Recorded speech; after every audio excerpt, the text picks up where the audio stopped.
La prétention de ce dossier est tout à fait proportionnelle à son épaisseur et au flou artistique qui mêle vœux pieux de protection des individus, égalité des chances et de l'accès au travail, concepts économiques et surtout monétaires.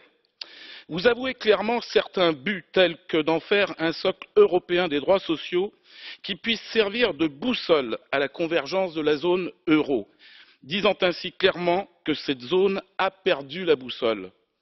Vous avouez aussi que l'harmonisation en matière de santé et de sécurité au travail passera par une harmonisation des systèmes sociaux, c'est-à-dire leurs caractéristiques nationales, et cela au détriment de la subsidiarité et de la proportionnalité. Tout cela cache mal des buts plus officieux, tels que la captation par les États des budgets sociaux pour rembourser leurs dettes nationales, tout particulièrement dans la zone euro, dont le taux de chômage est supérieur de 2 points aux zones hors euro. La BCE sera alors seule en capacité de pratiquer, comme elle le fait déjà pour les banques, l'hélicoptère monnaie, destiné à alimenter un matelas de sécurité contre la pauvreté.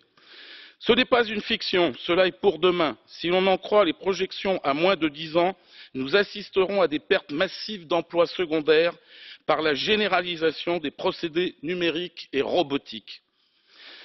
Ce sera ainsi le revenu universel héritier du salaire minimum européen qui placera ainsi tous les Européens dans les seuils officiels de pauvreté. Pour toutes ces raisons, nous sommes opposés à ce texte.